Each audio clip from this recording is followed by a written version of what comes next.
우리 다 같이 기도함으로써 사순절 넷째 주일 예배 하나님께 드리겠습니다. 주님께서 사무엘에게 이르셨다. 너는 그의 준수한 겉모습과 큰 키만을 보아서는 안 된다. 그는 내가 세운 사람이 아니다. 나는 사람이 판단한 것처럼 그렇게 판단하지는 않는다. 사람은 겉모습만을 따라 판단하지만 나 주는 중심을 본다.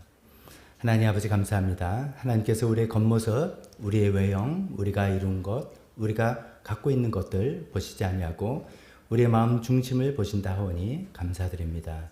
우리 마음 중심이 하나님을 향하고 하나님을 바라는 마음으로 저희가 주님 앞에 나왔습니다. 하나님도 동시에 우리 중심을 보시는 하나님 앞에 우리는 두렵기도 합니다. 사람들을 모르는 우리 안에 추악함이 있기 때문입니다. 하나님 아버지 오늘 저희 중심에 있는 이 추악함들을 예수님의 보혈로 깨끗이 씻어주시길 원합니다. 하나님 이렇게 주님께 자백하며 고백하는 마음으로 또 나아오니 하나님께 그런 마음으로 드리는 예배 받아 주시옵소서. 예수님의 이름으로 기도했습니다. 아멘. 우리 다 같이 일어서서 찬송하겠습니다. 고난 찬송, 고난 주간 찬송. 웬 말인가 날 위하여 주 돌아가셨나. 주님께서 돌아가신 그 이유가 대체 뭘까? 이 벌레 같은 날 위에 정말 추악한 죄인인 날 위에 큰 해를 받으셨구나 고백하며 찬양하는 시간 되겠습니다.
우리 다음에 이어서 예수 아름다우신 이란 찬송 할 건데요. 그 예수님의 아름다우신 어떠하심을 쭉 우리가 설명하는 그 찬송입니다. 그 찬송에 맞춰서 우리 먼저 그 교동문으로 그 내용들을 먼저 신앙 고백하려고 합니다.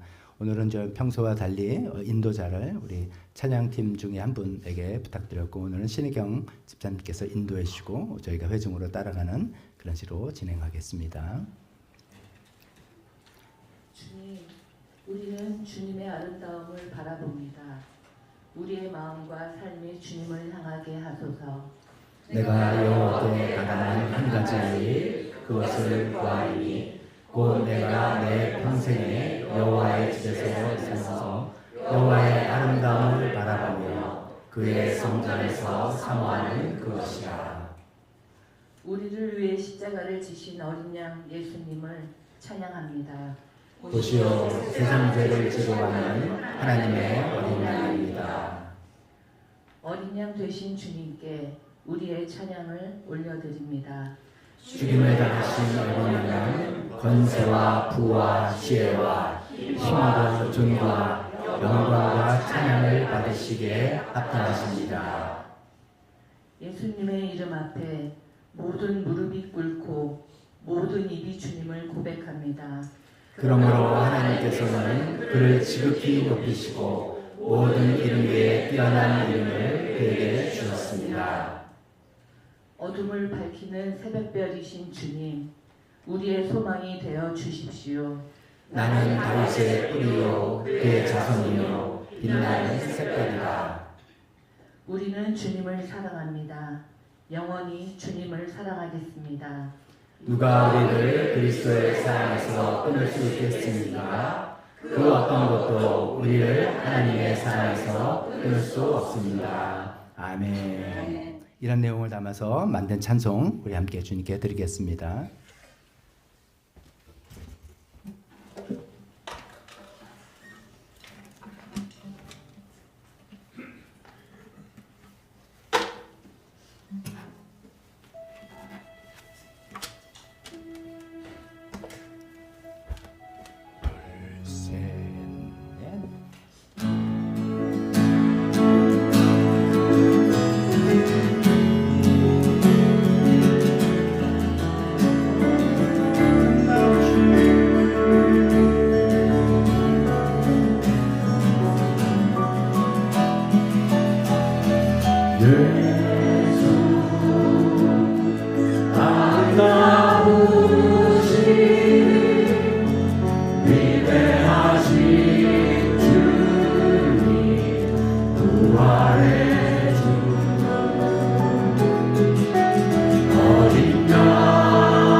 놀라우신 예수님을 찬양하고 또 이것을 위해서 예수님께서 고난 받으시고 십자가에서 죽으신 그 예수님을 우리 계속 묵상하면서 나갑니다. 이렇게 하나님을 우리에 대한 사랑을 생각할 때 우리 마지막 찬송 우리가 이런 고백하게 됩니다. 오직 주의 사랑에 매여 있다. 사랑에 매여서 내 영 기뻐 노래합니다. 오직 주님의 임재 안에 갇혀서 주님 내 영 주님을 기뻐합니다 하면서 주님께서 주신 모든 은혜 나는 말할 수 없네 고백해 봅시다. 찬송을 부르면서 우리가 하나님께서 우리에게 주신 모든 은혜가 무엇인지 한번 다 생각해 보면서 나를 구원하신 주님 은혜, 생명 주신 은혜, 우리 가정을 주신 은혜, 축복을 주신 은혜, 건강을 주신 은혜, 여러 가지 은혜를 정말 말할 수 없다 표현하면서 고백하는 그 찬송 시간 되었으면 좋겠습니다. 지난주에 이어서 우리 바이올린 같이 찬양하도록 하겠습니다.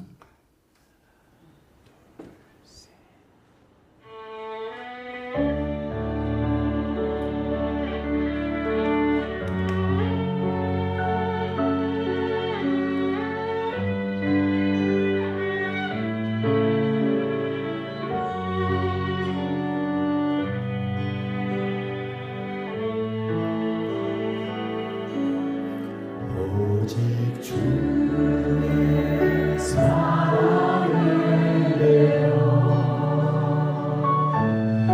내 영 기뻐 노래합니다. 이 소망의 언덕 기쁨의 땅에서 주의 사랑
앉으시기 바랍니다.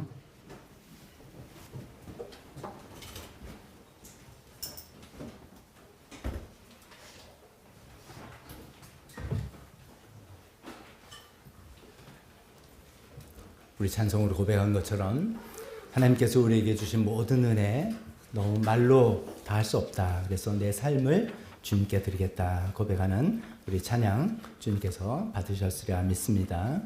오늘 마라톤 행사가 있어서 오시는데 조금 어려움을 겪지 않으셨나 모르겠습니다.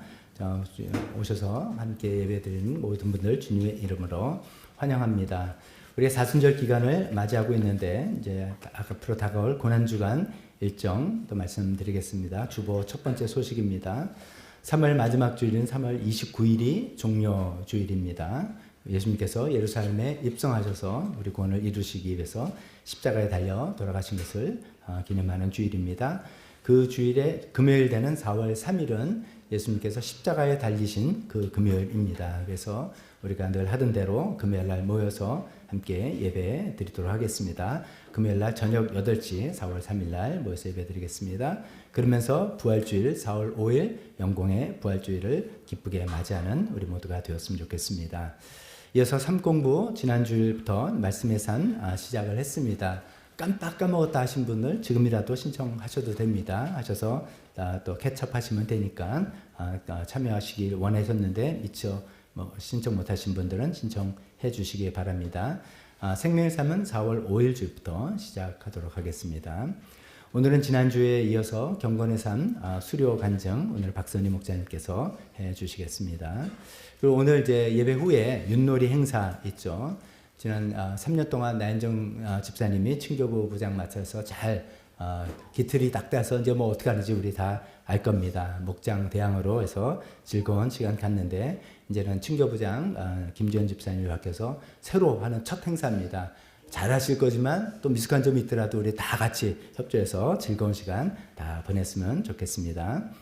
특별히 또 우리 계속해서 기도하는 신경옥 자매님, 또 전윤재 어린이 위해서 기도하고 손민학 아버님, 선은경 모님의 아버님 수술 후에 좀 잘 회복 중이니까 완전히 회복해서 잘 퇴원하시고 일상으로 돌아가실 수 있도록 기도했으면 좋겠습니다. 우리 김화영 어머님 굉장히 멀리서 오십니다. 현재 스코어 우리 교회에서 제일 멀리서 오시는 평택에서 우리 이동기 전사님도 평택에서 오시고 왔는데 근데 퇴행성 무릎관절염이 심하셔서 이제 통증이 많으신데 의사는 한 달간 좀 활동 안 하시는 게 좋겠다라는 이야기를 들어서 댁에서 유튜브로만 예배 드리고 있는데 빨리 나으실 수 있도록 기도하면 좋겠습니다. 해외 선교를 위해서 오늘 네팔의 시티미션 교회 라지 목사님 사역교회에서 계속해서 기도합시다. 그리고 페루의 장인성 선교사님 부부를 위해서도 그 사역 잘 할 수 있도록 하나님 기도했으면 좋겠습니다. 나라와 북한을 위해서 기도하는 기도, 우리 하늘꿈 중고등학교를 위해서도 기도할 뿐만 아니라 국제정세, 지금 미국과 이란의 전쟁을 해서 굉장히 전 세계적으로 동요가 많은데 빨리 평화가 돌아올 수 있도록 우리 같이 기도했으면 좋겠습니다. 이 시간에 대표 기도와 헌금 시간 그리고 수료 간증으로 이어지겠습니다.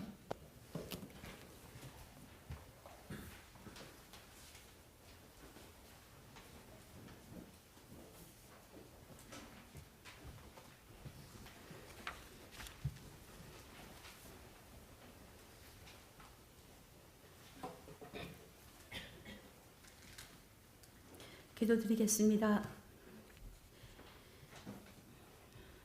주님, 예배의 자리로 우리를 부르시고 공동체가 함께 기쁨으로 경배할 수 있게 하신 주님께 감사와 찬양을 드립니다. 사순절을 보내며 우리의 죄 때문에 고통당하신 예수 그리스도의 희생이 어떤 의미인지 십자가와 보혈을 묵상하며 주님의 은혜를 깨닫게 하시니 감사합니다. 그러나 우리는 십자가의 길을 따라오며 울었던 여인들처럼 십자가의 고통이 우리의 죄 때문임을 깨닫지 못하는 또 주님의 고통에 동참하기에는 무디고 나약한 저희의 모습이 아닌지 생각해 봅니다. 네가 미랄이 되어야 한다고 부르셨는데 여전히 썩지 않으려고 버티는 내 모습은 아닌지요. 나와 내 가정이 잘되기만을 바라면서 하나님이 내게 말씀하시는 목소리에는 귀를 닫고 내 속의 욕망과 세상의 소리로만 나를 채우고 살지 않았는지 돌아봅니다. 예배당 뜰만 밟을 뿐 정작 내 마음문은 주님께 열지 않았다면 이 시간 진실한 회개의 영이 우리 가운데 임하기를 간구합니다. 지난주 설교 말씀을 통해 문제가 생기고 마음이 불안할 때 내가 해결해 보려고 횃불을 들고 나서는 것이 아니라 어둠 속에서도 주님만을 신뢰하는 참된 믿음으로 나아가라고 말씀해 주셨습니다. 그러기 위해 나는 하나님의 음성을 분별하며 듣고 있는지, 시행착오를 두려워하지 않고 하나님이 주시는 거룩한 부담감과 마음의 감동을 따라 순종하는지, 그래서 세상과 하나님 사이에 양다리를 걸치고 불안해하는 것이 아니라 하나님의 자녀로 담대히 살아가고 있는지 다시 한번 돌아보게 하옵소서. 오늘 예배의 시간에 하나님이 주신 말씀과 감동을 놓치지 않기를 간구합니다. 지금 세계는 강대국들이 자신들의 명분과 이권 때문에 일으킨 전쟁에 많은 목숨이 희생되고 있습니다. 이 일을 허용하신 하나님의 섭리를 저희는 다 알지 못하지만 더 많은 이들이 희생되지 않기를 간구합니다. 전쟁 지역에서 활동하는 선교사님들의 안전을 지켜주시고 지금도 박해와 테러를 견디며 목숨 걸고 주님을 믿는 이들을 지키시고 보호해 주시기를 간구합니다. 저희의 아픔을 체휼하시고 신음소리를 들으시는 주님, 병중에 있는 성도들을 기억해 주시옵소서. 사랑하는 아버님을 천국으로 떠나보낸 이상미 집사님의 가족들에게 주님의 위로와 소망이 넘치게 하시고 구강재건 수술 이후의 회복 기간을 통해 신경옥 자매님이 주님과 동행하는 기쁨을 누리기를 소명합니다. 어린 나이에 눈수술을 받은 윤재가 하나님이 눈동자처럼 돌보시는 은혜를 계속해서 경험하며 살아가게 하시고 빠른 시기에 적절한 수술을 받을 수 있게 손민학 아버님을 돌보아 주심 또한 감사드립니다. 또 김하영 어머니 무릎 관절염도 주님께서 치유의 손길로 어루만져 주셔서 이 예배의 자리로 곧 나아오실 수 있게 도와주시옵소서. 멀리서 오시는 우리 어머님들의 모든 건강 또한 주님께서 지키시고 또 갑작스러운 병증으로 고생하는 성도와 가족들이 있습니다. 불쌍히 여겨주십시오. 사업 문제와 생활의 경제적 어려움을 겪고 있는 가정들을 또한 기억하셔서 우리의 문제를 돌보시고 도우시는 하나님의 손길을 경험할 수 있도록 인도해 주시옵소서. 저희가 앞날을 위해 준비하는 교회가 되자 이 간구를 마음에 품고 우리 살아가는 교회가 나아갈 방향을 바라보며 기도하게 하시니 감사합니다. 경제적 발전과 함께 교회가 부흥했던 시대가 지나가고 신앙에 대한 무관심과 회의가 만연한 시대, 특히나 한국 교회에 대한 신뢰가 점점 사라져가는 시대를 맞이했습니다. 그러나 변하는 세상 풍조 속에서도 변하지 않는 하나님의 말씀과 소명을 붙드는 사랑하는 교회가 되고 하나님의 음성에 귀 기울이는 성도들이 되게 하옵소서. 하나님과 이웃을 사랑하는 교회로 이곳에 세워주신 교회의 소명을 다할 수 있도록 성도들 한 분 한 분의 삶 속에 하나님의 일하심을 경험하고 또 각 목장과 부서 가운데 세우신 주님의 일꾼들이 하나님의 능력으로 일할 수 있게 든든히 붙들어 주시기를 간구합니다. 그리하여 세대를 넘어 하나님을 찬양하고 간증하며 하나 되는 교회로 세워주시옵소서. 네팔의 시티미션 교회와 라지 목사님 가정 교회 스태프들을 위해 기도합니다. 정치적으로 혼란한 데다가 홍수 피해까지 겹친 속에서도 계속되는 사역들이 주님 뜻대로 이루어지기를 간구합니다. 제자훈련과 성경대학 베델하우스를 통해 청년 리더를 양성하는 사역과 전도여행을 통해서 형성된 샤프루베시, 베델, 도다니, 유브라, 바리마일 등의 지역에서 세워진 교회 공동체와 평신도 사역자들을 기억하시고 영적, 재정적 지원이 적절히 잘 이루어져서 열매 맺는 교회가 되도록 인도해 주십시오.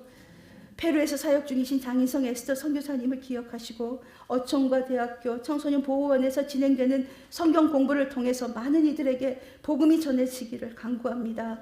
특히 장인성 선교사님과 동역하는 선교사님 또 이 가정에 주님 함께 하셔서 충분히 영적으로 무장한 후에 사역지에서 하나님이 주시는 힘으로 일할 수 있게 도와주시옵소서. 주님께서 통일을 기도하며 믿음의 다리가 되는 탈북 청소년들을 위해 헌신하는 하늘꿈 중고등학교의 교사와 학생들을 위해 기도합니다. 지난주 리더십 캠프를 잘 마치고 또 오게 하셔서 감사합니다.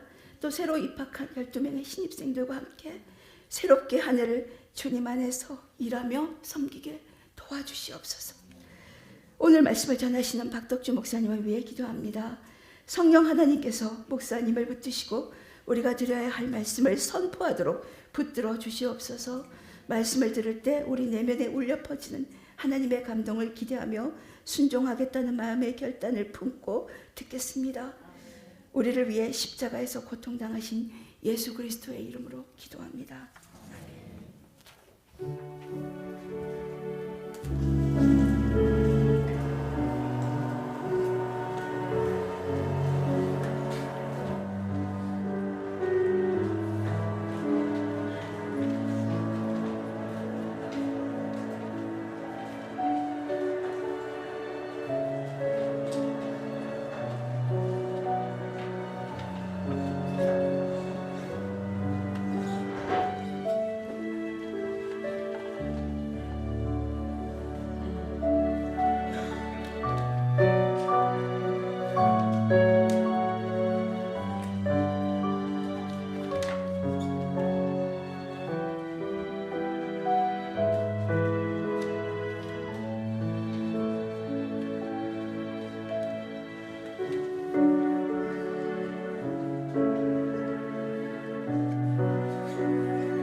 기도 드리겠습니다.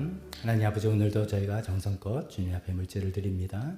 이 물질을 받아주시고 드리는 손길에 하나님께서 복을 주셔서 영육간에 필요한 것들 채워주시옵소서. 먼저 하나님 나라 하나님의 의를 구하오니 하나님 아버지께서 약속하신 대로 우리 필요한 것들 다 채워주시옵시고 이 물질을 통해서 하나님 나라의 영광, 하나님 나라의 필요에 사용되는 그 영광스러운 모습 우리가 보게 하여 주옵소서.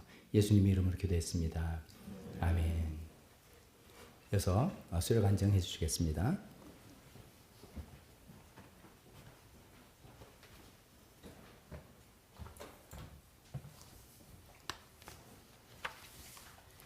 안녕하세요. 박선입니다. 경건의 삶 과정은 원래 14주의 일정이었지만 10월에 시작해서 연말연시를 지나서 몇 차례 휴강을 거치면서 2월 말까지 5달 동안의 꽤 긴 여정이었습니다. 그것은 12가지 경건의 훈련을 해보자는 것이었는데 이 삶공부는 신앙의 성장과 변화의 목적이 있다고 했습니다. 물론 이 변화는 우리의 힘이 아니라 전적으로 하나님의 은혜로만 가능한 것이지만 우리의 규칙적인 영적 훈련 과정 안에서 배우고 연습하고 적용하고 실천하는 중에 그 은혜를 발견하게 될 것이었습니다. 신앙의 성장과 변화라. 사실 작년 10월 삶 공부 시작할 당시에 저의 상태는 조용한 일상은 그대로 돌아가고 있었지만 매일매일이 그저 비슷하고 삶의 큰 기쁨은 어디론가 사라지고 없었습니다. 아침에 눈을 뜨고 하루가 시작되는 것이 솔직히 그리 기다려지는 일도 아니었습니다. 다들 이렇게 사는 것이려니 생각하면서 지내고 있었을 때 목사님께서 경건의 삶 프로그램을 시작한다고 하셨습니다. 그 당시 저는 그것이 무엇인지도 전혀 모른 채 뭐라도 돌파구가 있어야겠다는 동물적 감각으로 큰 고민 없이 덜컥 신청했습니다. 지금 생각하니 그것은 하나님께서 저에게 다른 장면으로 넘어가자고 부르시는 손길이었던 것 같습니다. 구체적인 학습 내용은 다음에 참석하실 분들의 호기심을 위해서 밝히지는 않겠지만 저에게 개인적으로 가장 중요했던 것은 신앙생활에 방해가 되는 한 가지 결점을 보완하고 새로운 습관을 들이는 것이었는데 이것을 영적 과제라 부르고 이 삶공부 과정이 끝난 후에 얼마나 달성이 됐는지 확인할 수 있는 구체적인 것으로 정해야 했습니다. 과정 말미에 제가 85점의 그 상대적으로 높은 점수를 저 스스로 저한테 주는 바람에 이 자리에 서서 이렇게 간증을 하게 된 겁니다. 다른 분들은 겸손하셔서 점수를 그렇게 높게 안 주시더라고요. 예. 저는 내 자신 입증하기를 멈추기, 이렇게 제 영적 과제를 정했습니다.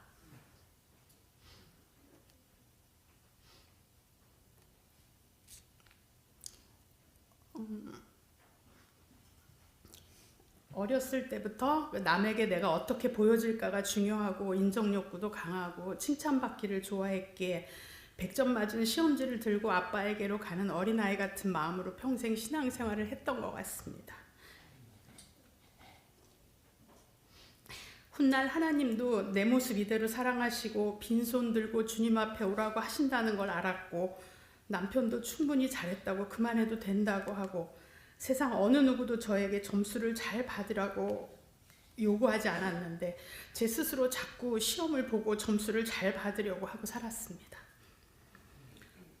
충분하지 않다, 더 잘할 수 있다, 100점 맞을 수 있다, 이런 목소리가 제 안에 있는 듯도 했습니다. 이 삶공부는 매주 남에게 보여준 관심 내용을 2가지씩 적어보는 숙제가 있었습니다. 이것은 내 중심의 삶과 사고방식에서 다른 사람을 살펴보는 습관을 갖게 했습니다. 상대방에게서 감사할 일을 찾고 입술로 고백하기를 뭐뭐 때문에 너무 감사했습니다. 잊지 않고 있습니다. 늘 고맙게 생각합니다. 이렇게 말하니 상대방도 행복하고 고마워했습니다. 의식적으로 상대방에게서 감사의 제목을 찾는 습관을 가지려 노력하니 자연스럽게 내가 드러날 일이 줄어들었습니다.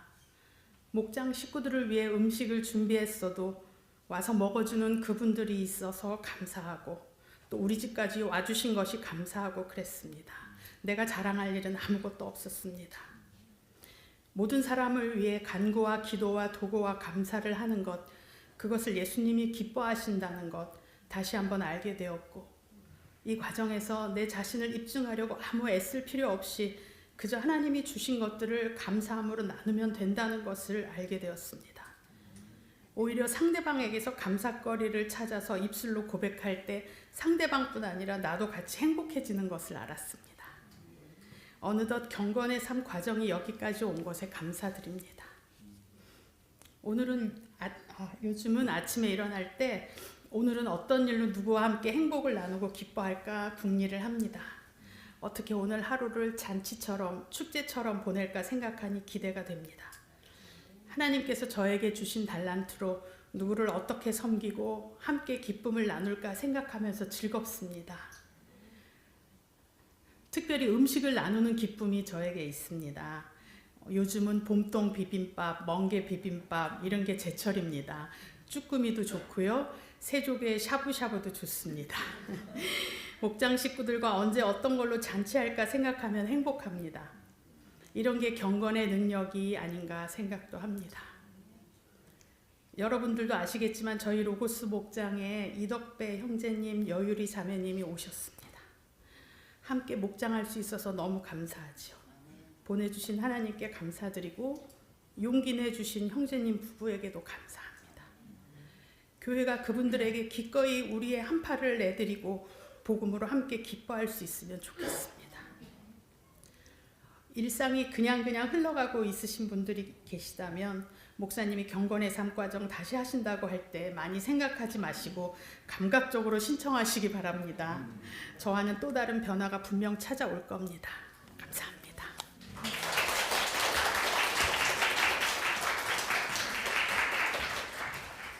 감사합니다. 이게 비밀을 하나, 영어 비밀을 누설했네요. 제가 끝나고 영적 과제 본인 스스로 몇 점 주시겠어 해서 85점, 다른 분들은 다들 뭐 이렇게 얘기해서 85점, 그만큼 이제 좋으셨다는 거겠죠. 그래서 당첨 이렇게 된 건데, 다음에 그거 할 때 또 일부러 간증시킬까봐 30점 그러지 마시고 하나님 앞에 솔직하게 표현하시면 됩니다. 많은 변화를 체험하시고 영적 경건의 능력이 우리 종교적인 영역에서의 능력 있죠, 물론. 근데 그것만이 아니라 삶 속에서 나타나는 변화된 능력, 이런 거를 경험하신 것 같아서 너무나 감사하고 저도 보람이 있습니다. 권유하신 대로 다음에 또 개설하면 많이 신청해 주시기 바랍니다. 자, 우리 다 같이 일어나서 우리 설교 말씀 본문 읽을 때 우리 제이 딜모는 또 이제 이동하겠죠. 예, 오늘은 이사야서 52장 마지막 부분에서 53장 되는 그 부분 말씀 같이 나누겠습니다. 설교 본문에 두 단락이 있는데 53장 있는 밑에 단락만 읽고 위에 단락은 설교하면서 설명하겠습니다. 시작. 우리가 들은 것을 누가 믿었느냐? 주님의 능력이 누구에게 나타났느냐? 그는 주님 앞에서 마치 연한 순과 같이 마른 땅에서 나온 싹과 같이 자라서 그에게는 고운 모양도 없고 훌륭한 풍조도 없으니 우리가 보기에 흠모할 만한 아름다운 모습이 없다. 그는 사람들에게 멸시를 받고 버림을 받고 고통을 많이 겪었다. 그는 언제나 병을 앓고 있었다. 사람들이 그에게서 얼굴을 돌렸고 그가 멸시를 받으니 우리도 동달아 그를 귀하게 여기지 않았다. 아멘. 잠깐 설교를 위해서 기도하겠습니다. 하나님 아버지, 우리를 구원하시기 위해서 오신 예수님이 정말 세상의 기대와는 달리 고난의 종으로 오셨다는 이야기를 오늘 듣게 됩니다. 하나님께서 놀라운 방식으로 하시는 그 방식도 이해하기 어려운데 그것을 또 생각해보며 우리 하나님의 역사를 이해하고 우리 삶을 비춰보기를 원합니다. 성령님께서 이 시간에 우리 모두의 생각과 마음을 주장하여 주옵소서. 예수님 이름으로 기도했습니다. 아멘. 자리에 앉으세요. 저희가 이제 작년부터 이사야서 전반기를 하고 이제 올해 들어서 이사야서 하반기를 이렇게 후반부를 이렇게 하고 있습니다. 근데 지난주에 몇 차례 말씀드렸습니다만 이사야서 그 후반부에 보면 종의 노래, The Servant's Song 이런 종의 노래, Song of Servant 뭐 이렇게 부르시는 것이 네 군데가 나옵니다. 말씀드려서 첫 번째, 두 번째, 세 번째를 또 순서에 따라 찾아봤고 오늘은 이제 네 번째 마지막 이 부분을 좀 이렇게 맞이하게 됐습니다. 이 이제 53장이 메인이 되는 이 네 번째 종의 노래는 종의 노래 중에 마지막이자 가장 절정에 해당이 됩니다. 그 내용을 간단하게 한마디 말씀드리면 세상은 강력한 지도자, 놀라운 힘이 있는 지도자, 멋진 지도자를 그런 구원자를 기대하는데 하나님께서는 그 구원을 뜻밖의 고난받는 종을 통해서 우리에게 주셨다라는 그런 역설, 복음의 역설을 이야기하는 그런 내용입니다. 마치 이제 성경을 이렇게 한번 생각해 봅시다. 성경에 66권이 있잖아요. 성경을 통해서 우리가 하나님이 어떤 분인지, 하나님께서 어떤 일을 우리에게 하시는지를 우리가 배워 나가는데 그 66권을 마치 이렇게 산맥이라고 이렇게 생각해 본다면 그 산맥 중에 가장 높은 봉우리가 있지 않겠습니까? 가장 높은 봉우리는 복음서다 이렇게 이야기할 수 있습니다. 예수님을 가장 적극적으로 가장 분명하게 알려주는 복음서가 가장 높은 봉우리라고 할 수 있습니다. 그런데 이제 구약 성경은 어떻게 보면 그 봉우리를 멀리 보는 그 지역에 위치했는데 그 중에서 이 이사야서 53장은 그 높은 봉우리를 제일 잘 볼 수 있는 망원경과 같다 이렇게 비유해서 생각해 볼 수 있습니다. 그래서 종교개혁자인 마르틴 루터는 이 53장, 이사야서 53장을 두고 구약의 복음서다 이렇게 이야기했습니다. 구약의 복음서 그 안에 예수님께서 우리에게 향하신 그 내용들이 구약에 다 담겨 있다는 것이죠. 그 하이라이트가 뭐겠습니까? 우리를 위해서 고난당하셨고 그래서 그 고난 대속의 고난이고 그러니까 예수님 혼자 고난당하시고 고생하신 게 아니라 우리를 대신해서 한 고생이다. 그래서 이제 대속이고 그 죽음으로 나타나고 뿐만 아니라 부활하셨다라는 이 내용이 53장 여기에 아주 세밀하게 잘 나타나 있어서 그렇게 이야기하고 있습니다. 그래서 그런지 이제 신약 성경에 이사야서 53장이 굉장히 많이 인용됐습니다. 오늘도 이제 그 얘기를 한 가지는 할 건데요. 직접적으로 혹은 간접적으로 무려 40번 정도나 신약 성경에 이 53장의 내용이 인용이 됐다 할 만큼 너무나 중요한 내용들이 많이 담겨져 있는 부분입니다. 그래서 저는 이제 어떻게 보면 이제 제가 사실 이제 이사야서 전반기 하고 이제 다른 본문을 할까 하다가 사순절 때 이거 53장을 좀 했으면 좋겠다라는 생각에 좀 페이스를 나름대로 이렇게 조정해서 여기까지 이제 왔습니다. 그래서 이제 딱 사순절 기간에 53장을 맞이하게 되는데 한 번에 넘어갈 수는 없겠다는 생각이 좀 들었습니다. 너무나 중요하고 귀한 장에서 조금 상세하고 자세하게 좀 말씀을 나눠보고 싶은 욕심이 생겼습니다. 그래서 이제 53장을 한 3번 정도로 나눠서 말씀드릴 거고, 평소에 여러분 제 설교를 어떻게 느끼셨는지 모르지만 평소하고 조금 더 다르게 좀 본문 설명을 조금 더 하겠습니다. 오늘은 이 내용이 어떤 내용이다 설명을 더 좀 많이 하고 나중에 거기서 우리가 들을 적용의 메시지나 이런 거를 뒤에 좀 비교적 짧게 이렇게 하겠습니다. 그렇게 하는 이유는 이제 이 53장 내용들을 보면은 우리가 평소에 예수님의 고난이다 이런 거 할 때 많이 들었던 내용들입니다. 근데 진짜 그 깊은 내용을 의미하는 바를 제대로 알지 못하고 우리가 그냥 인용하는 거 아닌가라고 생각이 들어서 뭐 이참에 한번 우리 뜻을 저 깊이 알아보자라는 그런 생각에 그렇게 본문 해설 좀 더 많이 할 테니까 아유 오늘은 뭐 공부하는 것 같네 좀 딱딱하네 그렇습니다. 그런 의도로 제가 진행할 테니까 성경 본문 옆에 이렇게 보시면서 그렇게 한번 따라와 주시면 고맙겠습니다. 첫 번째는 이제 보통 53장 제가 53장 했는데 이 네 번째 종의 노래가 사실은 52장 13절에부터 시작이 됩니다. 참고로 성경은 처음에 쓸 때 장절 없었습니다. 쭉 그냥 우리 옛날에 지금 논어나 이런 것도 원래 보시면 다 그렇게 되어 있습니다. 후대에 이거를 책으로 편집하는 과정에서 뭔가 찾기 좋게 장절을 구분해야 되겠다 생각해서 그래도 꽤 잘하셨습니다. 잘하셨는데 어떤 때는 가끔 요건 요게 아닌데 뭐 그런 부분들이 가끔 있는데 이게 그런 이야기라고 볼 수가 있겠습니다. 그래서 실제로는 우리는 52장 13절에서 15절 이게 이제 52장으로 들어가지만 이게 네 번째 종의 노래 서론이다라고 생각하면서 말씀을 드리겠습니다.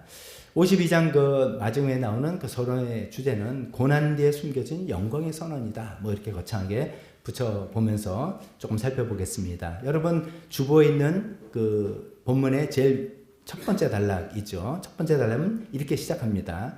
나의 종이 매사에 형통할 것이니 그가 받들어 높임을 받고 크게 존경을 받게 될 것이다.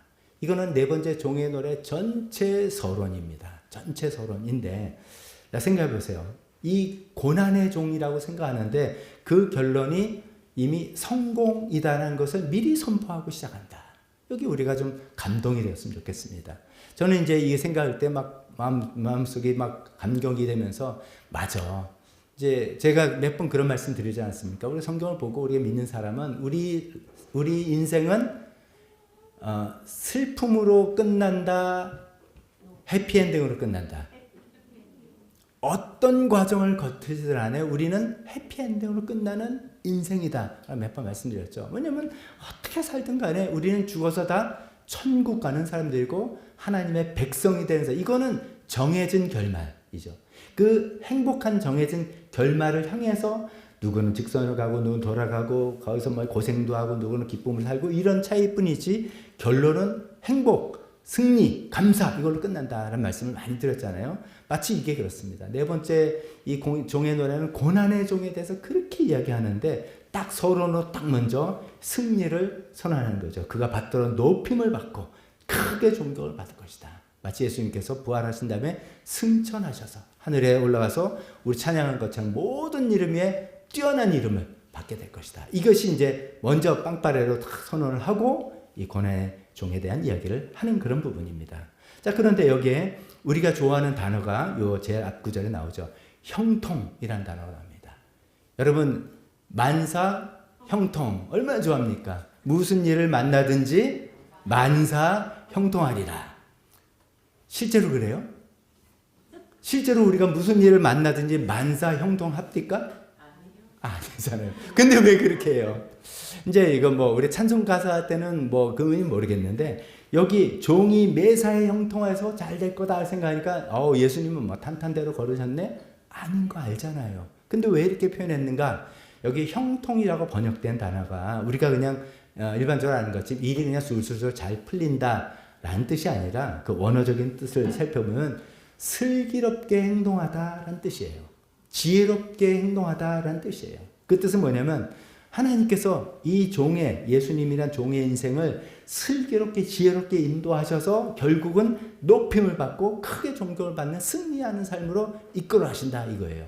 근데 그 과정에 예수님이 실제로 겪은 과정은 술술술 풀린 것도 있겠지만 고난당하시고 모욕당하시고 멸시당하셨죠. 하지만 이것이 하나님의 지혜로운 전략이다. 하지만 이것이 하나님의 지혜로운 방법이다. 이야기를 매사에 형통할 것이다 라고 이야기하고 있습니다. 우리 예수님에 관한 이야기는 전부 다 우리 인생에 적용해도 됩니다.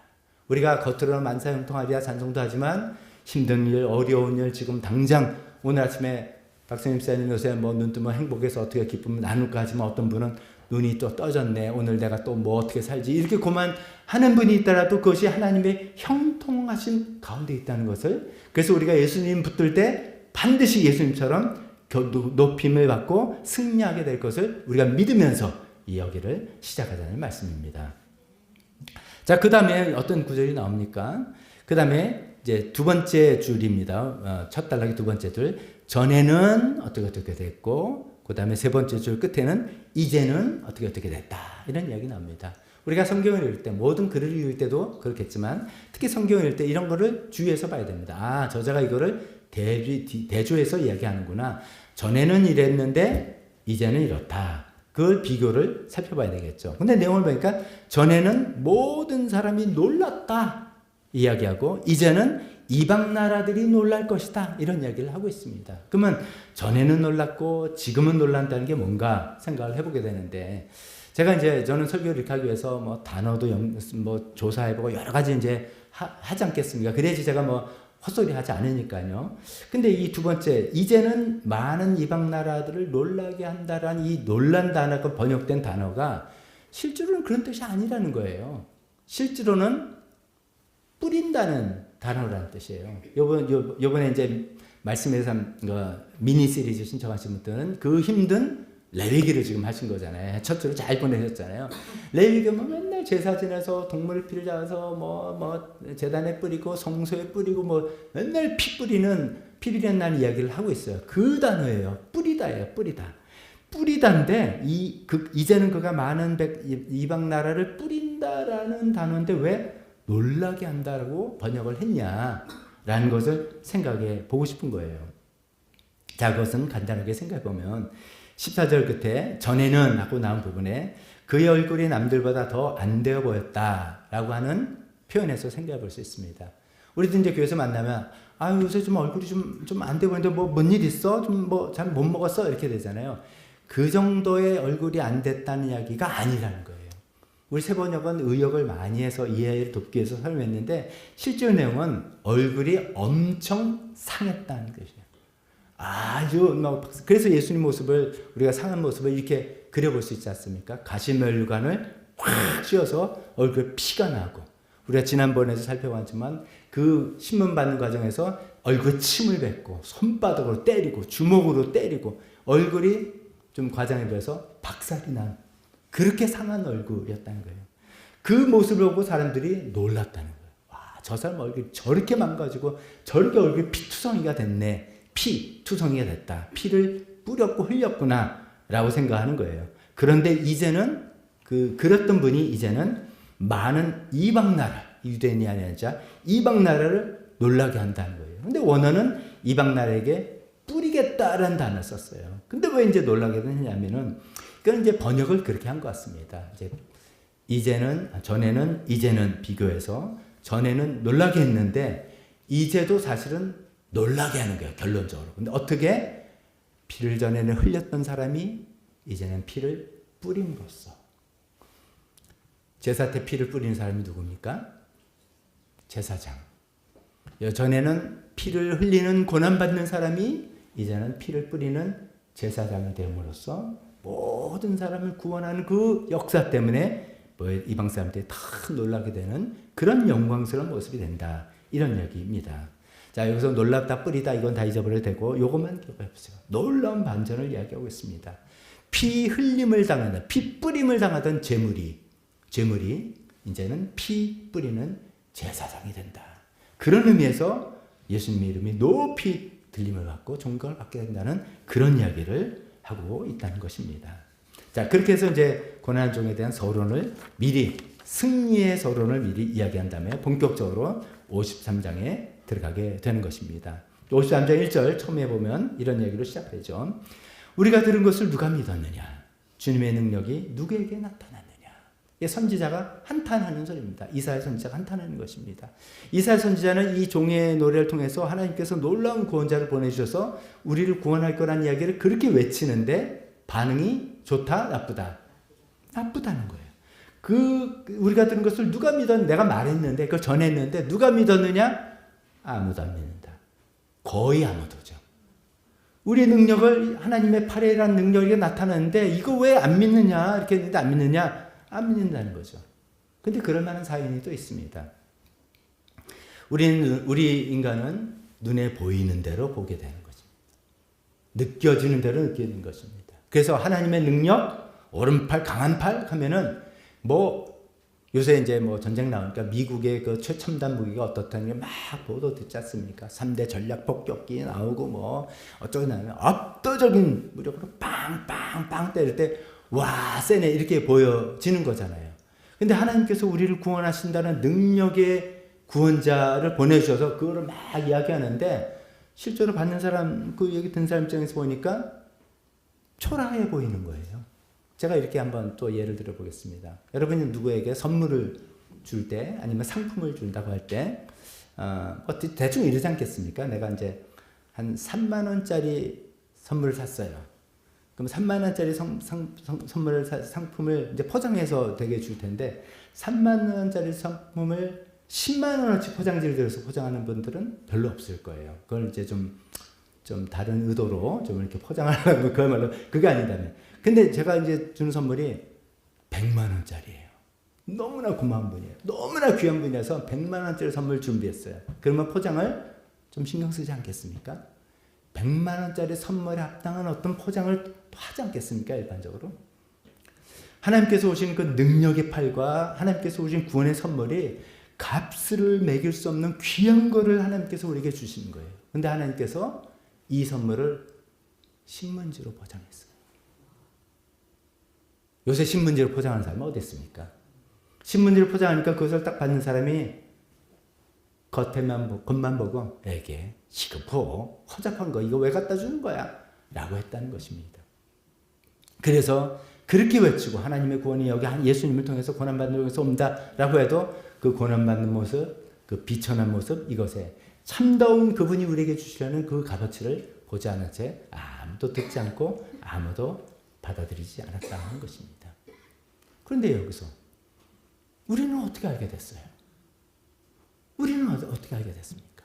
물론 우리는 시대적으로 2000년대 그때 예수님 될 때가 아니라 기독교가 이렇게 발전되고 뭐 이렇게 보면 교회도 있고 막 이런 시대 있으니까 우리는 좀 다른다 할지라도 이 하나님의 능력과 하나님 복을 받아들이는 것은 인간의 눈과 마음으로는 불가능하다는 얘기를 겁니다.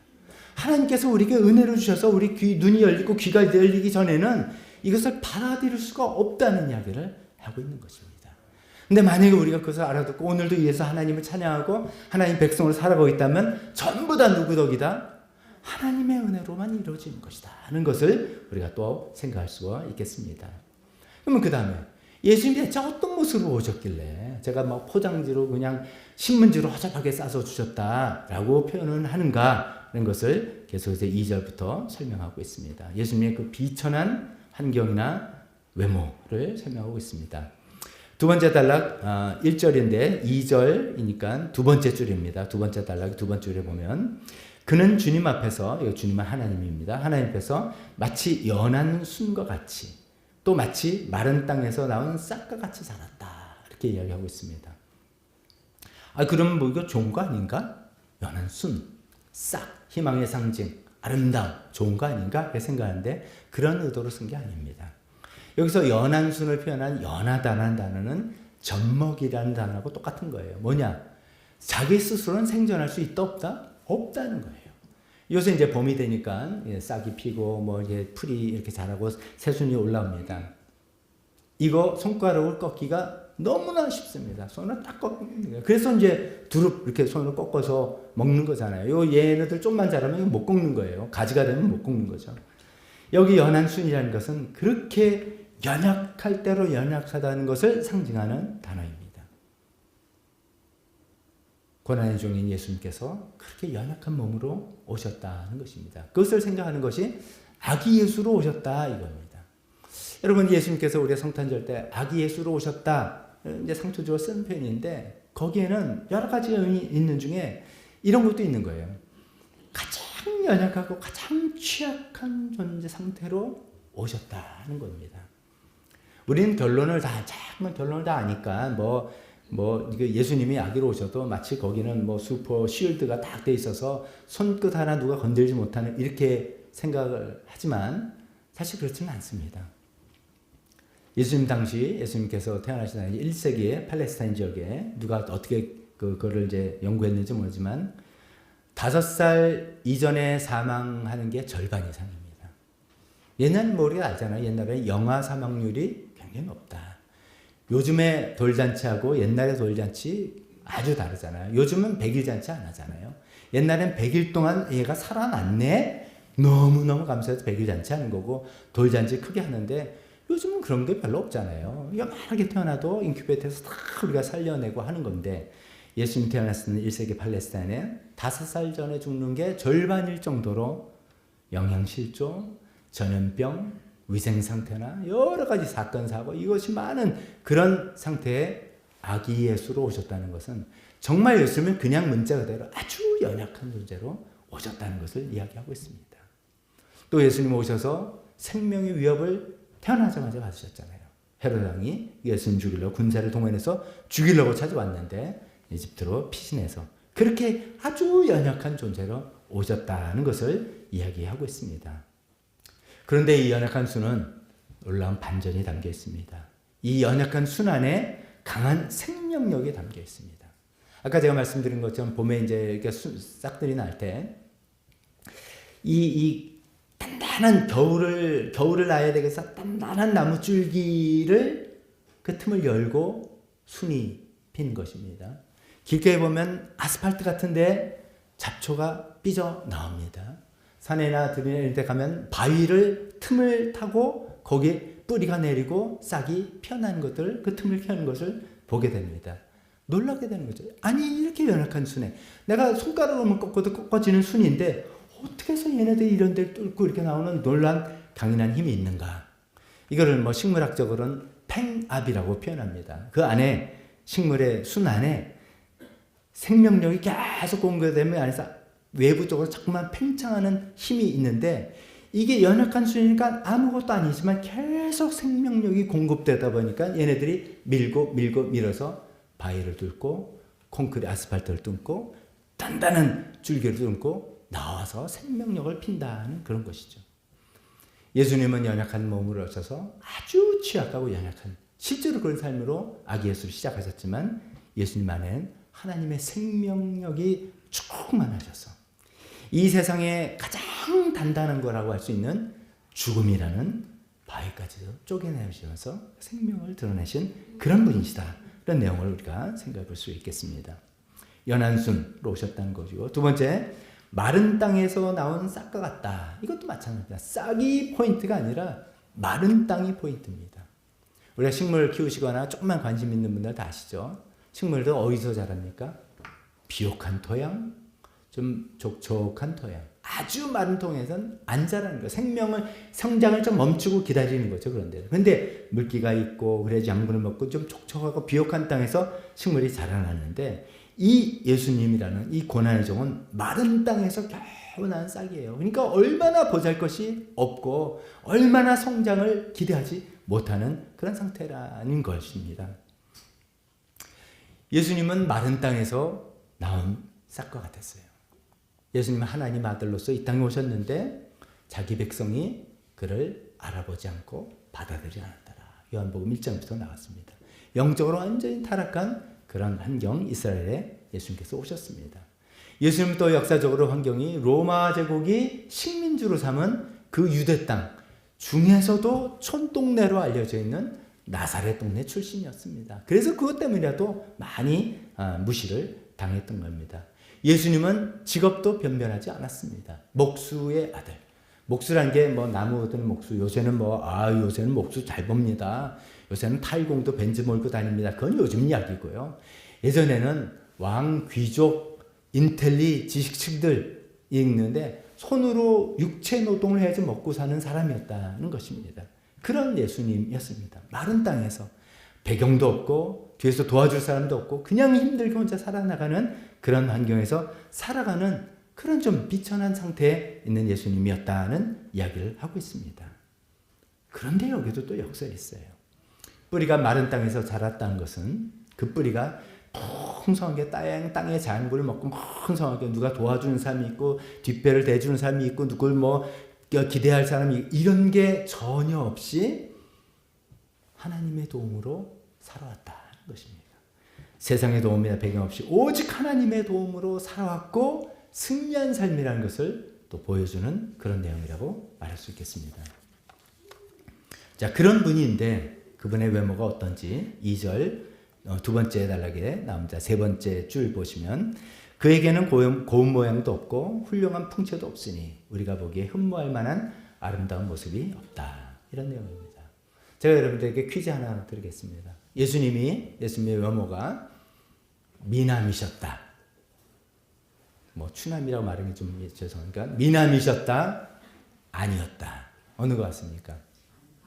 아니었다. 뭐 금방 읽었으니까 아니었다. 정말? 그렇죠. 우리가 생각해보면 영화도 보고 우리가 생각할 때 우리 그런 거 있잖아요. 야, 저 사람 딱 보니까 야 정말 사람이 달라.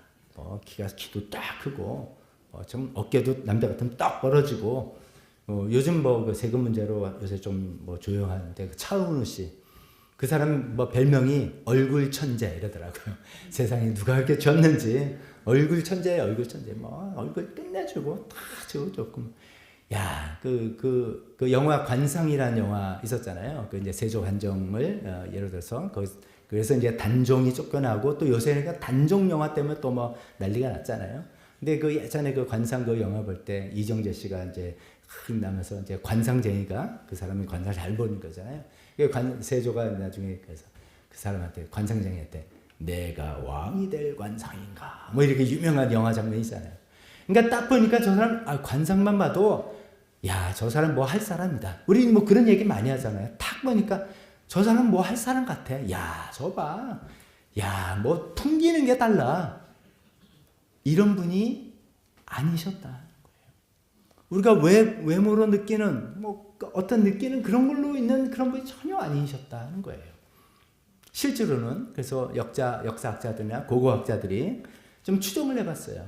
1세기 팔레스타인 지역에서 발굴되는 두개골이라든지 여러 가지 유적이라든지 이런 걸 그 당시 풍습 같은 걸 통해서 예수님의 모습이 아마 이런 것이지 않았을까라고 그래서 이미지화한 거 아마 보신 분들도 많을 겁니다. 저는 그걸 참 그림을 보고 이건 내가 생각한 베드로인데 이런 생각을 했었습니다. 아주 다부진 얼굴. 우리가 예수님 하면 거룩한 얼굴 있잖아요. 거룩한 얼굴 그냥 원하시고 그냥 가만히 있어도 그냥 저번 앞에서는 무장해서 착 대고 이럴 것 같은데 다부지고 코도 좀 이렇게 크고 머리도 짧고 이런 그림을 그려놨더라고요. 근데 왜 그렇게 했냐면은 그 당시 유대인들의 일반적인 모습들이 이런 거예요. 예수님 육체 노동자예요. 피부가 백옥같이 귀한 당연히 아니죠. 까만 그을러서 그런 요새 그으는 게 더 건강에 좋다 할지 모르지만 그거는 태닝한 사람이고 바른 사람이고 이거는 육체 노동하다고 된 거예요. 그걸 거치는 그런 피부에다가 또 키는 그 당시 유대인들의 그 평균 남성 키가 155에서 160이었다 그럽니다. 제가 키가 173입니다. 저는 제 키에 굉장히 만족합니다. 근데 제가 이제 우리가 키 가지고 그런 거 있잖아요. 근데 물론 그 당시에 다 작았으면 괜찮다 그러지만 그 정도예요. 예수님은 예외적으로 컸을 수도 있지만 키도 그냥 별로고 피부도 까무잡잡하고 손은 육통이니까 거칠고 머리도 까만색 곱슬머리. 곱슬 좋아하시는 분도 있어요. 일부러 파마도 하지만 그래도 머리는 생머리가 찰랑찰랑 게 더 보기는 좋잖아요. 근데 그런 모습이 하나도 없다는 거예요. 실제로 그런 걸 학자들 생각해보니까. 실제로 예수님 모습은 어떨지 모르지만 영화에서는 그 예수님 캐스팅하면 그분을 어떻게 그립니까? 긴 머리 단발절을 하고 미남 배우 하는데 절대로 그런 게 아니다.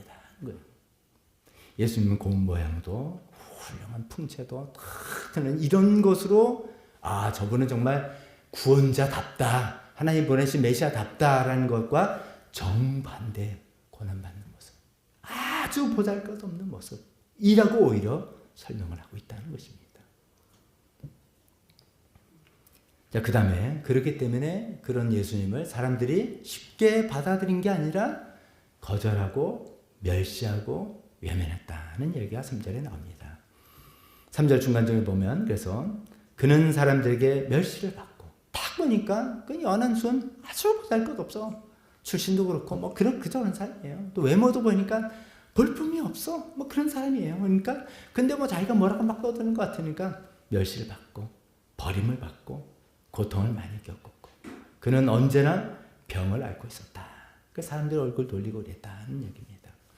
여기서 고통을 많이 겪었다와 언제나 병을 앓고 있었다는 것은 상당히 중요한 내용이라서 이거는 좀 말씀을 드리겠습니다.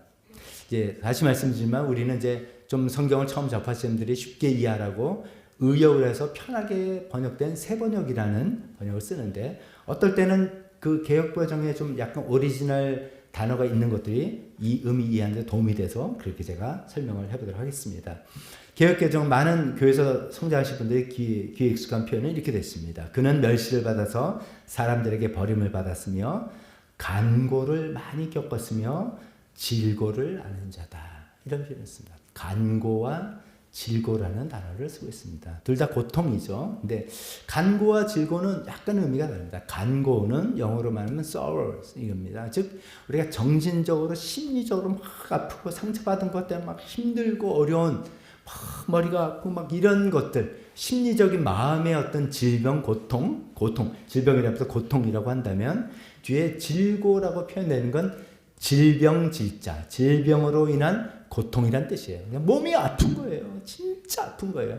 물론 몸이 아파서 마음도 아픈 것도 있지만 실제로 병이 걸려고 하면 얼마나 아프겠습니까? 그런 거를 표현하는 겁니다. 그래서 간고와 질고를 합치면 뭐예요? 우리가 인생에서 겪고 있는 모든 종류의 고통과 아픔을 우리 주님은 다 하셨다 이런 얘기를 하는 겁니다.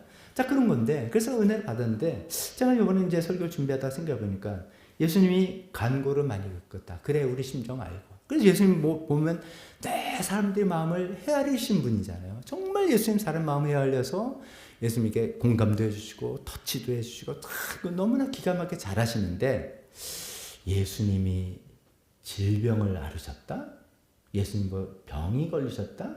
이거는 성경에 제가 아는 애 없어요. 예수님 무슨 병 걸렸다 이런 얘기는 없었습니다.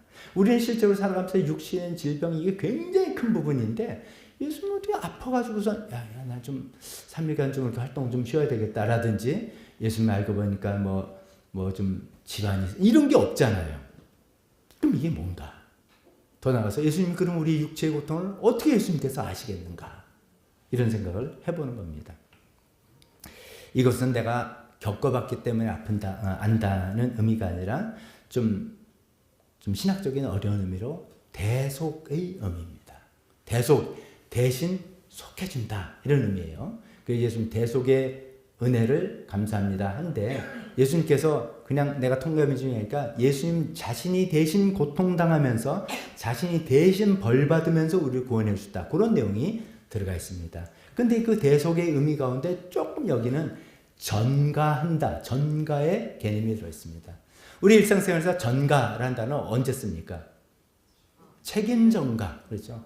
실제로 누가 잘못했어요? 쓸 때는 내가 잘못해놓고서 엄마가 안 껴줘서 지각했잖아. 이런 거잖아요. 그 책임 전가하는 거죠. 전형적인 모습이죠. 실제로는 내가 잘못했는데 책임을 딴 사람한테 넘겨버리는 걸 전가라고 하잖아요. 예수님이 우리를 대속하시기 위해서 하신 게 전가 받으신 거예요. 예수님은. 실제로 우리가 죄를 져서 우리가 고통당하고 우리가 죽어야 되는데 그러면 안 되니까 우리를 구원 못하니까 예수님이 그 모든 고통과 저주를 예수님이 나한테 전가해라. 내가 대신 걸 다 받아들이겠다. 마치 내가 식탁에 물을 흘려서 내 식탁이 물이 흘렸는데 스펀지로 딱 닦으면 스펀지가 젖어지고 내 식탁은 마른 것처럼 그걸 다 나에게 다오. 이렇게 했다는 그 내용인 것입니다. 이것이 이제 복음서에 예수님께서 이런 장면이 나와요. 예수님 제자 베드로의 장모님을 고쳐주셨어요. 그래서 고쳐주니까 그게 동네에 소문이 났어요. 저기 용암분 오셨다. 그래가지고 막 다 모여서 저도요 해서 예수님께서 다 모든 병자를 고쳐주시고 귀신을 다 쫓아내주시는 그런 사건이 마태복음 8장에 기록되어 있습니다. 근데 이제 마태는 그 기록을 적을 때 그런 장모님 고쳐주시고 많은 병자를 고쳐주시는 그 사건을 기록하면서 결론을 뭐라고 냈냐면 8장 17절에 이리하여 이렇게 행동하셔서 병자를 고쳐주셔서 예언자 이사야를 시켜서 하신 말씀이 이루어졌다. 어떤 말씀이냐? 오늘 이 말씀. 53장 3절. 근데 이렇게 표현합니다. 그는 몸소 우리의 병약함을 또 맡으시고 우리의 질병을 짊어지셨다. 이렇게 표현했습니다. 이건 헬라어를 번역한 거기 때문에 표현이 조금 다르지만 우리가 읽은 바로 23장 53절 이거예요. 간고를 많이 겪었고 질고를 아신다. 이걸 풀어서 우리의 병약함을 또 맡으시고 스스로에게 전가하셨고 우리의 질병을 다 짊어지셨다. 왜? 그래서 대신 속죄할 수 있게 이러셨다는 거예요. 이 말이 무슨 말씀이냐면 예수님께서 그 많은 병자들 고쳤을 때 예수님의 그 병을 고쳐서 능력을 가지고 예수님으로 뭐 하나님의 능력으로 병이 낫거라. 그래서 쫙 능력을 발해서 병을 고쳐준 것도 있지만 마태가 보기에는 지금 예수님의 하는 행동은 그 모든 우리 육신의 질병을 예수님께서 어떻게 하셨다? 또 맡으셨다는 거예요. 그거 나에게 줘. 그 질병뿐만 아니라 사실은 질병의 근원인 뭐예요? 죄와 저주를 또 맡으신 거예요. 그게 더 키예요. 그 질병뿐만 아니라 질병의 근원인 죄와 저주를 예수님께서 다 또 맡으신 거예요. 그래서 그 정점이 어디예요? 십자가로 가서 죽음으로써 그 저주를 끝내셨다는 거예요.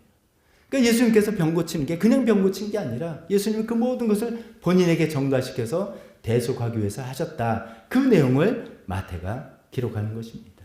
그런 의미에서 간고를 많이 질고를 그러니까 육신의 질고를 그냥 겪었다가 아니라 질고를 아는 자다라고 표현한 겁니다. 우리 모든 이 고통을 아시는 거고 예수님은 안 걸려보셨잖아요. 그래도 그 근원을 다 아시는 거예요. 그걸 다 아시고 그래서 세 번역은 언제나 병을 앓고 있었다. 예수님은 언제 병을 앓고 있었어요? 우리 표현으로 저 사람 늘 감기 달고 살아 이런 표현이 아니라 예수님은 우리 모든 그 질병의 근원조차도 다 또 맡으셨기 때문에 늘 사실은 병을 앓고 있는 듯한 그런 상태셨다라는 건 그런 표현이라는 겁니다. 그런 의미에서 예수님은 간고를 많이 겪었고 질고를 아시는 분입니다. 우리 마음의 상처, 아픔 다 아시고 우리 육신의 질병, 고통을 다 아시고 그 근원 문제까지 다 아시고 아신 것뿐만 아니라 그걸 다 짊어지신 그런 분이다 라는 이야기를 하고 있습니다. 그런데 그 모습이 우리 같으면 주님 저를 고쳐주시면 감사합니다 할 텐데 그 당시 사람들은 그것을 이해하지 못했기 때문에 3절에 나온 것처럼 사람들이 보기에는 그게 흉측한 모습이고 그게 비참해 보이고 뭐 아름답지 않은 거예요. 그래서 사람들이 그에게서 얼굴을 돌리고 멸시했다라고 이야기하고 있습니다. 그 뉘앙스가 마침 나병 환자를 보면 구약시대 때는 얼굴 보면 안 돼서 나병 환자가 나 나병 환자니까 나 보지 마세요 이렇게 경고를 해야만 되는 그 구절을 연상케 하는 그런 부분입니다. 사람들이 예수님 보고 저 사람 하나님 저주받아서 저렇게 고난당하는 거야. 실제로는 다른 이유가 있는데 그렇게 생각하는 그 모습을 보고 얼굴을 돌렸다라는 식으로 표현하고 있습니다. 그리고 마지막에는 사람들이 다 그런 것만이 아니라 우리도 덩달아 그를 귀하게 여기지 않았다. 선지자의 이사야가 이야기합니다. 뭐 세상은 다 그런 거 뭐 그런데 우리조차도 하나님을 믿는다는 다른 사람조차도 우리도 예수님을 덩달아서 귀하게 여기지 않았다라고 이야기합니다. 이 표현들이 또 신학적으로 연결이 됩니다. 우리가 예수님 십자가 이제 고난 주간에 이제 계속 많이 묵상할 텐데 이런 생각을 합니다. 예수님 십자가 달리셨다. 그 예수님 누가 예수님을 십자가에 달았나? 누가 예수님을 십자가 못 박았습니까? 여러 이제 사람도 있습니다.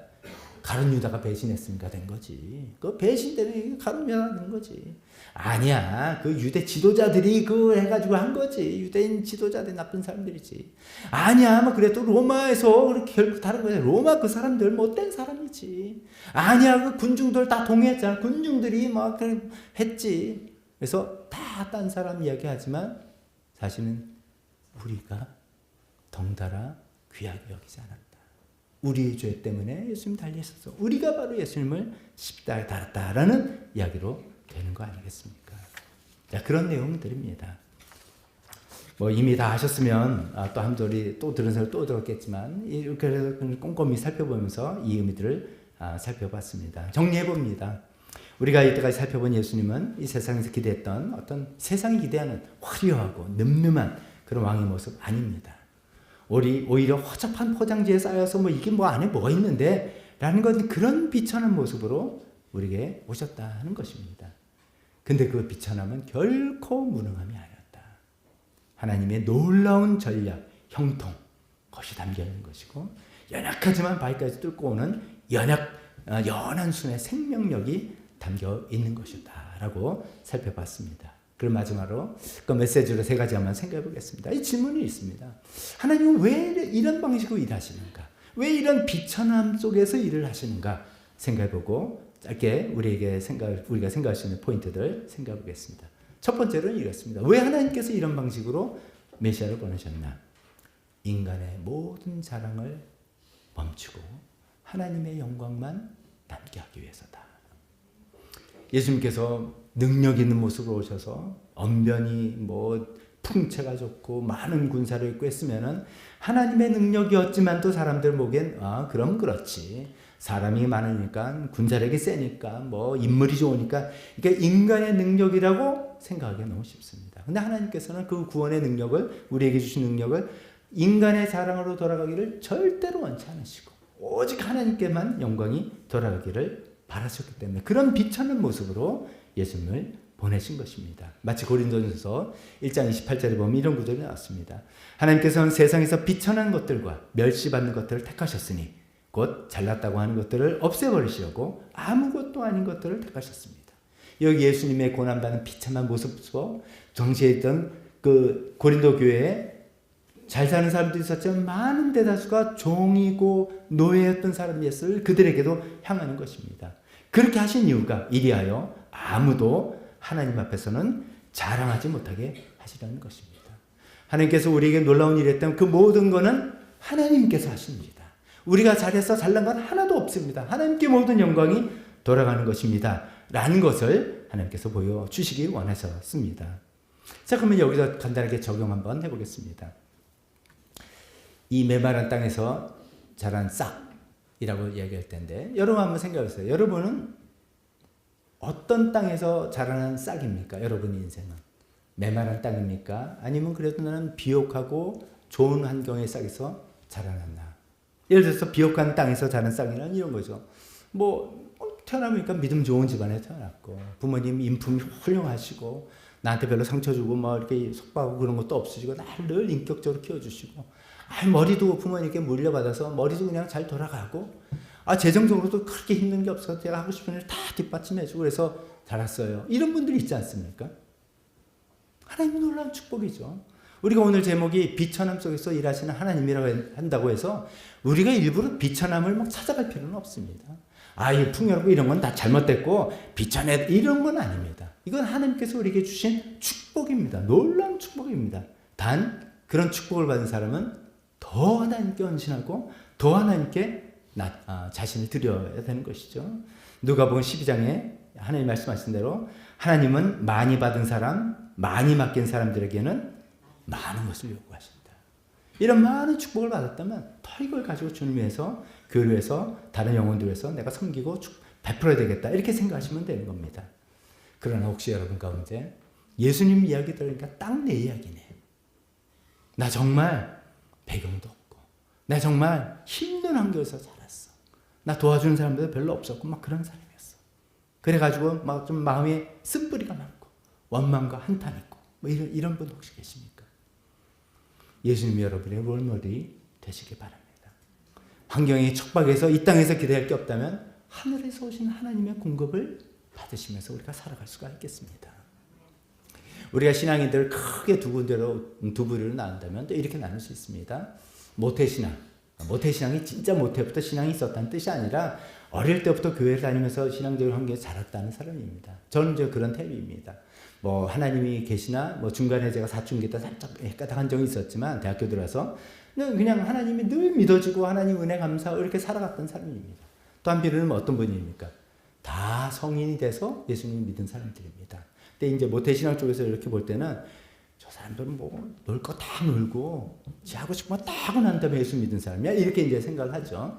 근데 이분들이 보면 모태신앙 사람이 저 사람 참 그래도 기본이 다 돼 있어. 나는 그냥 울퉁불퉁 하는데 기본이 다 있어. 나는 그게 늘 부러워. 이렇게도 합니다.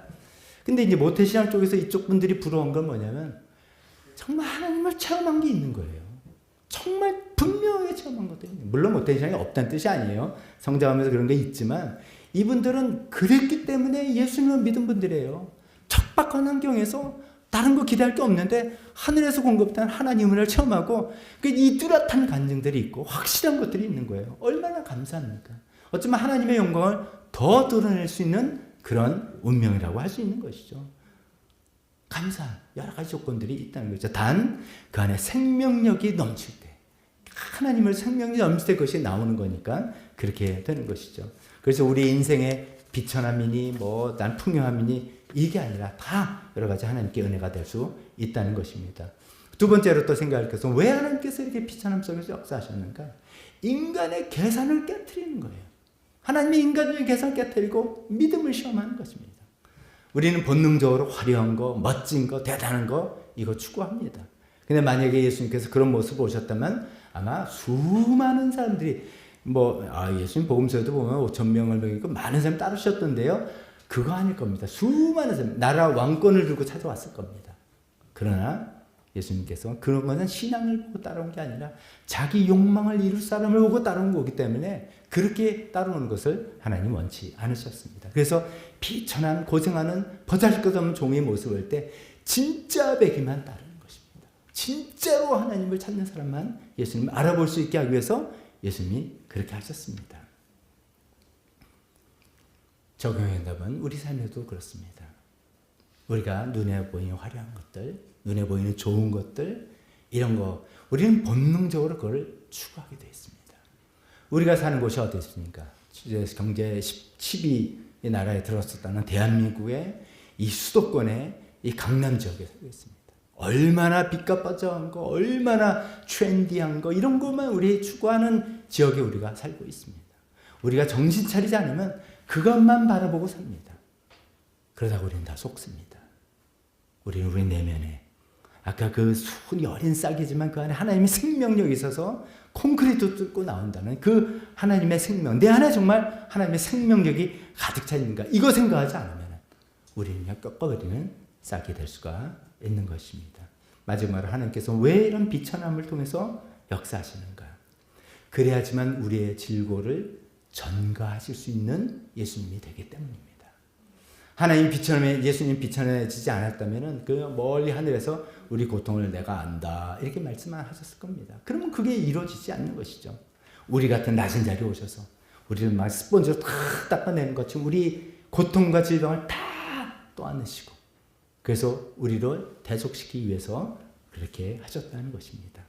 마지막 이걸 어떻게 적용해 볼 수 있을까요? 아까 예수님 그 마태복음 8장 이야기를 다시 한번 생각해 보십시오. 우리의 질고를 지셨다. 우리가 아픔이 있고 마음에 상처가 있고 육신의 고통이 있어서 심심한 이 고통이 있을 것입니다. 근데 예수님께서 그것을 아신다. 예수님께서 이것을 전가 떠맡으셨다는 것을 깊이 묵상하시면서 더 이상 나 혼자 이것을 아파할 필요가 없구나. 예수님께서 나를 알고 계시는구나. 그래서 그 마음을 계속해서 예수님께 올려드리시길 바랍니다. 또 두 번째로는 그 모든 질병의 근원인 죄와 저주를 예수님께서 담당하셨습니다. 그래서 우리는 그것을 믿고 담대하게 정말 예수님 십자가에서 나의 죄의 근원인 나의 병의 근원을 주님께서 담당하셨으니까 주님 이 병을 고쳐주십시오라고 우리가 담대하게 기도할 수 있습니다. 하나님 원하시면 그 예수님의 십자가 보혈로 그 병을 고쳐주실 수 있습니다. 그것까지 바라보는 우리가 되었으면 좋겠습니다. 말씀을 읽겠습니다. 비참함 속에서 역사하신 하나님, 우리가 세상의 화려함에 우리 마음 뺏기지 말고 그렇게 비참함 속이지만 강력한 생명이 있으신, 생명력이 있으신 그 주님을 바라보고 그런 삶을 우리도 살아가는 우리 모두가 되었으면 좋겠습니다. 반주해 주실 때 우리 기도하면서 우리 말씀을 통해서 나한테 다가오는 이야기들 붙들고 기도하면서 주님께 헌신하는 기도 시간 있으면 좋겠습니다. 기도하겠습니다.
구원하시기 위해서 비천한 자리에 내려오신 예수님을 찬양합니다.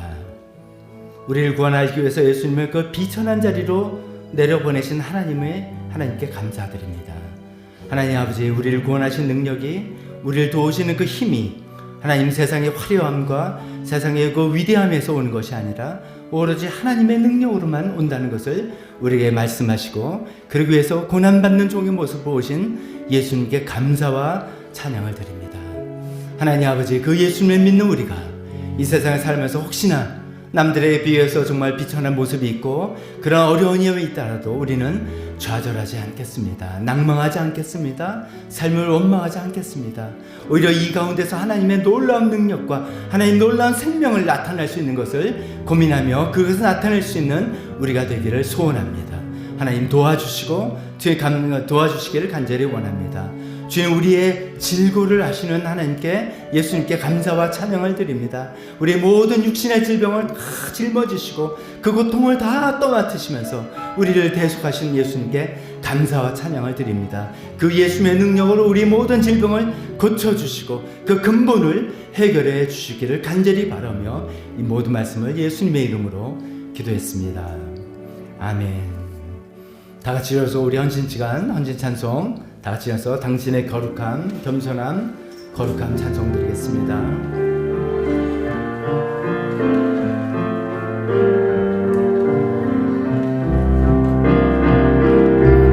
당신의 겸손함, 당신의 거룩함, 당신의 정직함 우리에게 보이사 내 안에 교만함, 내 안에 천막함, 내 안에 거짓된 모두 벗어버리고 어린 양 예수 따라가는 우리 되게 하소서.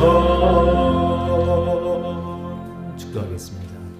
지금은 우리 주 예수 그리스도의 은혜와 하나님 아버지의 사랑하심과 성령님의 교통하심이 비천함 속에서 역사하시는 하나님을 바라보며 우리 그 주의 일을, 고난의 길을 따라가겠다고 결심하는 여기 있는 모든 분들 머리 위에 지금부터 영원토록 있을지어다. 아멘.